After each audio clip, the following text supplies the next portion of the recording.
High বন্ধুরা, এটা আমার ফার্স্ট ভিডিও। তো আমি আর আমার ছেলে যাচ্ছি আজকে লেক টাউনে। আজকে রাখি পূর্ণিমা, আজকে রাখি পরাতে, তাই আমি লেক টাউনে যাচ্ছি। তো লঞ্চে আছি এখন। তো বন্ধুরা দেখো, এটা হচ্ছে সে আমাদের শালকিয়ার নতুন মন্দির যে আছে, সেই নতুন মন্দিরটা। কি ভালো লাগছে না শিপটা দেখতে। 1 hour later. তো বন্ধুরা চলে এসেছি। ওফ বন্ধুরা দেখো, রাস্তায় কি জ্যাম। অ্যাকচুয়ালি আজকে রাখি না, তো অনেক জ্যাম রাস্তায়। এটা হচ্ছে খান্নার সামনেটা। তো এখন যাচ্ছি, উল্টোডাঙায় যাব, উল্টোডাঙার থেকে আবার অটো ধরবো, ধরে লেক টাউন। তো বন্ধুরা চলে এসেছি উল্টোডাঙায়। উল্টোডাঙায় দেখো লাইনে দাঁড়িয়েছি, লেক টাউন জয়ার অটো ধরবো, লাইনে দাঁড়িয়েছি। কত লম্বা লাইন, মা গো মা, মাথা খারাপ হয়ে গেছে সত্যি বলছি। তো বন্ধুরা সেই দূরে দেখা যাচ্ছে বড় ঘড়ি টাওয়ারটা। এটা হচ্ছে সেই আমার ভালোবাসার জায়গা, আমার ভালোবাসার মানে কি বলবো, ছোটোর থেকে যেখানে বড় হয়েছি। ঠিক আছে বন্ধুরা, চলো এবার বাড়ি যাওয়া যাক। বাড়ি গিয়ে আবার তোমাদের সাথে দেখা হচ্ছে। চলে এসেছি বন্ধুরা বাড়িতে। অনেক জ্যাম ছিল রাস্তাটা। তো এখন দাদাকে রাখি পরাবো, এখন রাখি পরানো হবে, দাদাকে রাখি পরাবো।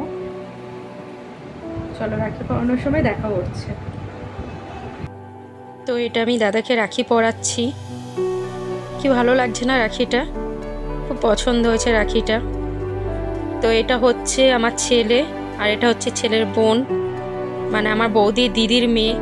ওকে ছোটোর থেকে রাখি পরায়। এটা আমার বৌদি, এটা আমার বৌদির দিদি, এরই মেয়ে এটা।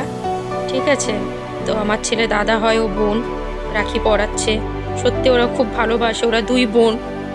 ওর বদ্দি আসতে পারিনি, ওর বদ্দি জব করে এক জায়গায়, ও ব্যাংকে জব করে, তো ছুটি পাইনি বলে আসতে পারিনি। ওর বোন এসছে, বোন রাখি পরাচ্ছে। তো কারণ আমার ছেলের তো নিজের বোন নেই। তো যাই হোক, রাখিটা দেখো সত্যি খুব সুন্দর হয়েছে, বলো বন্ধুরা? আমার তো খুব পছন্দ হয়েছে রাখিটা। তার একজন নতুন সদস্যর সাথে তোমাদের আলাপ করাচ্ছি। এটা হচ্ছে আমার বৌদির মা। তো আমার ছেলে দিদা বলে, দিদা এটা দাদু। তো আমার নিজের মা বাবা নেই, আমার নিজের মা বাবা মারা গেছেন। তো বৌদির মা বাবাকেই আমার ছেলে নিজের দিদা দাদুর মতনই ভালোবাসে। যখন আমার ছেলে অনেক ছোট, তখনই আমার মা আমার বাবা দুজনেই মারা গেছেন।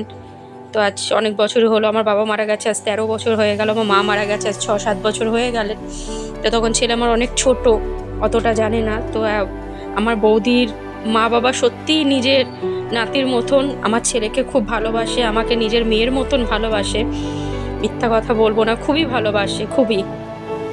তো যাই হোক, এখন দিদা রাখি পরাবে, তাই আমার ছেলে খুব আনন্দ।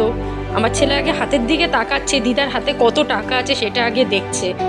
মানে বাচ্চাদের, আমরাও ছোট যখন ছিলাম সেরকমই ভাবতাম, দাদাকে রাখি পরাবো, দাদা কখন হাতে টাকা দেবে। যাই হোক, তো দিদা রাখিটা পরাচ্ছে, ছেলে খুব আনন্দ পেয়েছে। প্রত্যেক বছরই রাখি বলুন, ভাইফোঁটা বলুন, আমার ছেলে দিদার কাছ থেকে পায়। নিজের দিদা নেই তো কি হয়েছে, এই দিদার কাছ থেকে পায়, এটা নিজের দিদার মতনই। তো রাখি পরানো হলো, দিদা এখন দিচ্ছে 50 টাকা। বাবা, দিদাও খুশি, নাতিও খুশি। ও দেখলেও ভালো লাগে, তাই না? আজকে ব্লগটা এখানেই, এইটুখানি।